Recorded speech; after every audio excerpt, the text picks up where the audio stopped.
mình trong bản năng tí dương nâng bà chô sinh nhàn chỉ trơn sinh nhàn thầm mây chỉ trơn đại là crom rọt vì đi nâng mình ai đo sài bàn vì bố vì bẹ con nâng vì sai xa thì là nè như vậy ủa đó xe và phiếp xa thì là nè và xe và phiếp xa thì là nè xe phiếp ai cái chốn mà nâng cứ đo sài nơi crom rọt vì đi vì này ta bà dương từ cầm hết mình ơi mà cha đầy mà cầm hết mà nói mà cha đầy prao đây quạt tầng o hơi túc ơi kỳ prao túc ơi nè chật khang prao mà giống dựng độ xích vì mà cha đầy khác đầm bầy túc ơi nè xe prao nó chỉ phải giỏi ai cái chốn đó tam cách son giá cái đây tam cho bắp cùng nọt cái đấy anh nâng cái hơi xây vào phía ai cái chốn mà tái ca cầm hết sẵn nhỉ aiត្រូវបានច្បាប់បង្កើតដើម្បីជាប្រយោជន៍ទូទៅប្រយោជន៍រួមអាហ្នឹងគេហៅសេវាភាពសាធារណៈអានេះត្រូវចែងនៅក្នុងក្រមដូចចែងនៅក្នុងច្បាប់ភូមិបាលបាទព្រោះក្រមរដ្ឋវិន័យជាច្បាប់ឯកជនមិនអាចចែករឿងចឹងទេបាទយើងត្រូវដោះស្រាយសញ្ញាមួយចំនួនដែលយើងអត់ដែលមានកន្លងមកហើយយើងកន្លងមកយើងថាយើងដំណើរការអញ្ចឹងសិនបាទប៉ុន្តែឥឡូវយើងគិតថាយើងដល់ថ្ងៃត្រូវដោះស្រាយឧទាហរណ៍ការកាន់កាប់និយាយទៅការប្រើប្រាស់នឹងអាស្រ័យផលរបស់ប្រជាពលរដ្ឋលើដីរដ្ឋមួយចំនួនដែលយើងគិតថាលោកនៅនឹងយូរហើយប៉ុន្តែរដ្ឋក៏បានបញ្ជាក់យូរហើយដែរថាដីនឹងរដ្ឋមិនអាចផ្ដល់កម្មសិទ្ធិបានទេព្រោះរដ្ឋបានកំណត់ជាយុទ្ធសាស្ត្រជានយោបាយហើយជាច្បាប់តែម្ដងថាដីនឹងគឺជាកម្មសិទ្ធិសាធារណៈចា៎ប៉ុន្តែយើងមិនរដ្ឋមិនចង់យកប្រជាជនចេញទេរដ្ឋឲ្យប្រជាជនប្រើប្រាស់នឹងអាស្រ័យផលធម្មតាដោយមានលក្ខខណ្ឌមួយចំនួនអាហ្នឹងដែលយើងអត់តមានចែកចា៎នៅក្នុងច្បាប់យើងចង់ចែកឲ្យច្បាស់លាស់ដើម្បីអីដើម្បីយើងបង្កើតប្រភេទសិទ្ធិប្រតិបត្តិពិសេសមួយដែលបន្ថែមលើក្រមរដ្ឋវិន័យដើម្បីឲ្យរដ្ឋបាលសូដីអាចយកសិទ្ធិនេះមកចុះជាបញ្ជីបានចា៎អញ្ចឹងនៅលើកម្មសិទ្ធិសាធារណៈហ្នឹងយើងអាចចុះបញ្ជីនៅសិទ្ធិប្រើប្រាស់នឹងអាស្រ័យផលរបស់ប្រជាពលរដ្ឋឧទាហរណ៍ដីនៅក្នុងតំបន់អង្គរតំបន់រមណីយដ្ឋានបេតិកភណ្ឌពិភពលោកអង្គរអញ្ចឹងក្នុងដី400គីឡូម៉ែត្រការ៉េហ្នឹងដីហ្នឹងរដ្ឋចាត់ទុកថាជាដីរបស់រដ្ឋប៉ុន្តែប្រជាជននៅរាប់ម៉ឺនគ្រួសារនៅនោះយើងអត់អាចយកពួកគាត់ទៅណាទេព្រោះគាត់នៅតាំងពីតំណពូជបងប្អូនខ្លះនៅតាំងពីសម័យបារាំងបាទយើងថាឲ្យគាត់ទៅណាចា៎បើយើងឆ្វៀលម្ដុំទៅជាកម្មសិទ្ធិឯកជនក៏រដ្ឋអត់បានជ្រើសរើសរកជំរើសនឹងទេព្រោះយើងគិតថាបើយើងធ្វើអញ្ចឹងបេតិកភណ្ឌពិភពលោកនេះ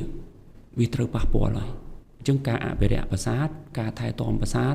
នឹងត្រូវប៉ះពាល់អញ្ចឹងយើងរាជរដ្ឋាភិបាលបានសម្រេចរួចហើយថាត្រូវតែអភិរក្សទៅបើអភិរក្សត្រូវថែរក្សាជាកម្មសិទ្ធិសាធារណៈប៉ុន្តែយើងមិនអភិរក្សតែថ្ម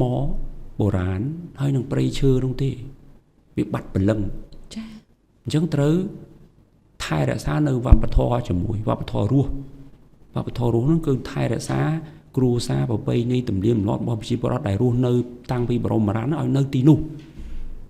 អញ្ចឹងត្រូវតែបង្កើតសិទ្ធិរបស់គាត់ត្រឹមណាដែល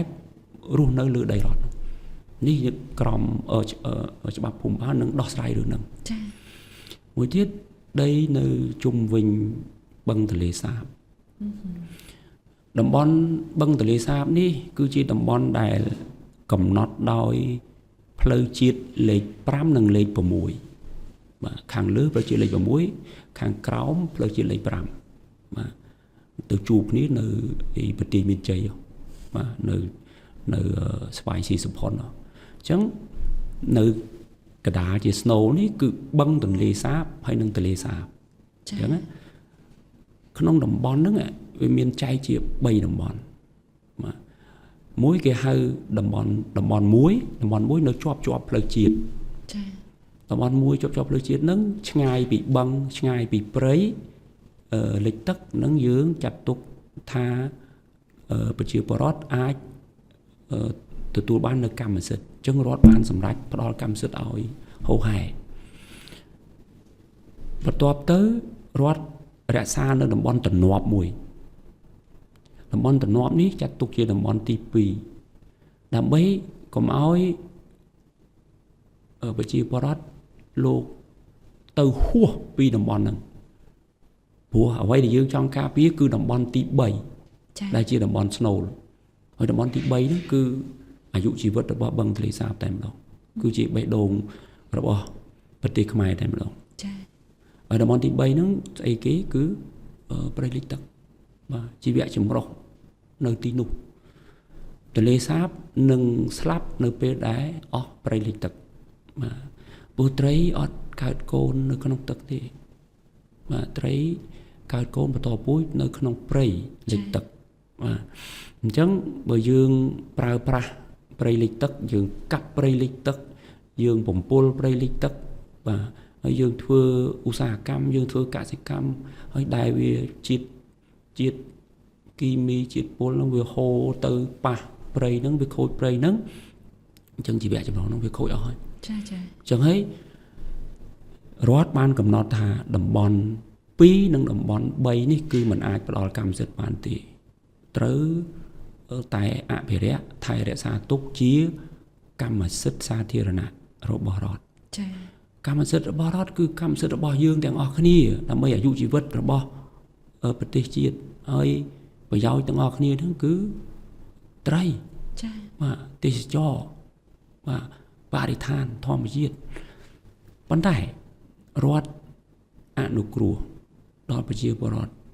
ដែលលោក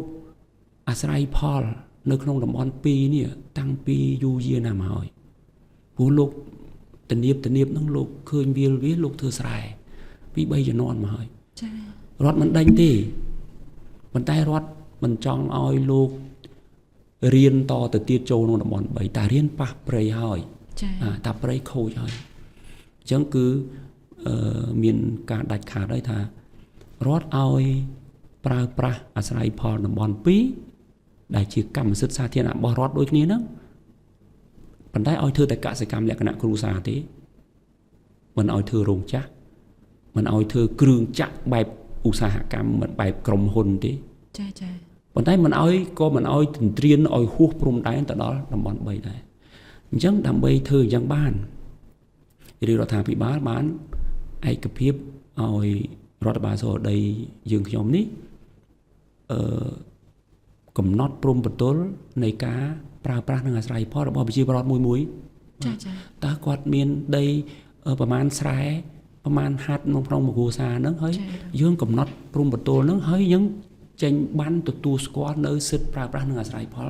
ជូនគាត់អញ្ចឹងណាបាទដល់អញ្ចឹងទៅយើងអាចការពារថាគាត់មិនអាចទៅមុខទៀតបានទេព្រោះមានបានត្រឹមត្រូវចាប៉ុន្តែត្រឹមត្រូវមិនក៏ដោយដីតំបន់2ហ្នឹងគឺជាដីរបស់រដ្ឋឲ្យប្រើទេចាច្បាប់ភូមិបាលនឹងចែករឿងហ្នឹងចាបាទអញ្ចឹងហើយបានជាច្បាប់ភូមិបាលថ្មីនេះគឺមានសារៈសំខាន់ច្រើនដើម្បីដោះស្រាយបញ្ហាដែលនៅសេសសល់សម្រាប់សង្គមរបស់យើងជាពិសេសពាក់ព័ន្ធរឿងដីធ្លីនឹងតែម្ដង